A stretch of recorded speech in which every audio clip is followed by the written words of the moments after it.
আমাদের সমাজের সুশিক্ষিত সুশীল সমাজের সুশিক্ষিত মানুষগুলো কাফেরদের বেঈমানদের পোশাকগুলো পরে। জুড়ে বলেন নাউজুবিল্লাহ। আল্লাহর পেয়ারা হাবিব বলছেন, মান তাশাব্বাহা বিকওমিন ফাহুয়া মিনহুম।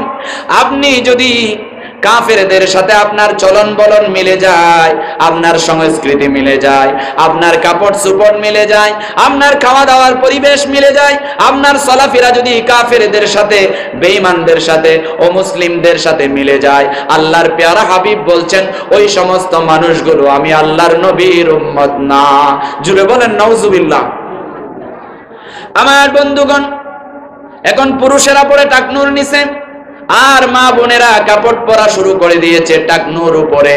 পরে তো পরে স্কিন প্যান্ট পরে তো পরে আবার নিচে ছিঁড়ে দেয়, চেইন দেয়। জুড়ে বলেন নাউজুবিল্লাহ। জাহান্নামের কীট।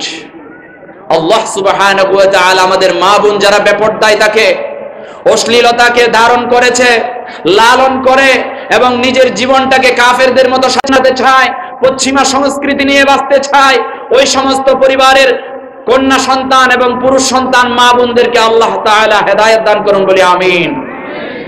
আমার বন্ধুগণ, এরপরে আল্লাহর প্যারা হাবিব সাল্লাল্লাহু আলাইহি ওয়াসাল্লাম বলেন, যে ঘরে কোরআন পড়া হয় না সে ঘরেও আল্লাহ পাকের রহমতের ফেরেশতা ঢুকে না। এখন সমাজে দেখবেন রাস্তাঘাটে যখন সকালবেলা হাঁটবেন, গানের আওয়াজ ভেসে আসে, নৃত্যশিল্পীদের নৃত্যের আওয়াজ ভেসে আসে। যে ঘরে কোরআন তেলাওয়াতের পরিবেশ নাই সে ঘরে আল্লাহর রহমতের ফেরেশতা ঢুকে না।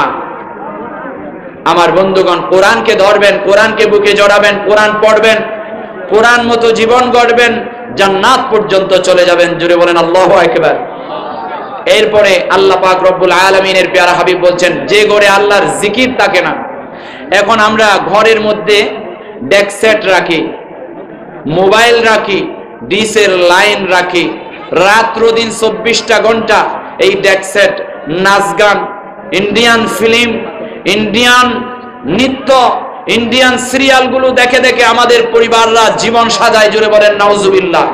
এজন্য আমাদের ঘর থেকে রহমতের ফেরেশতাগুলো বের হয়ে যায়, আর আমাদের ঘরে শান্তি থাকে না, অশান্তির বাজার হয়ে যায়। সুতরাং প্রিয় হাজরিন, আমাদের সবাইকে আজকে এই মঞ্চে যত কোরআন এবং সুন্নাহর কথা হবে, সব কথাগুলো অন্তরে ধারণ করে নিজেদের বাস্তব জীবনে, সামাজিক জীবনে, রাষ্ট্রীয় জীবনে, পারিবারিক জীবনে, ব্যবসায়িক জীবনে, অর্থনৈতিক জীবনে আমাদের সবাইকে কোরআনের রঙে নিজের সমস্ত জীবনটাকে, পূর্ণাঙ্গ জীবনটাকে কোরআনের রঙে রঙিন করে জান্নাতমুখী জীবন যাপন করার তৌফিক আল্লাহ পাক রব্বুল আলামিন দান করুন বলে আমিন।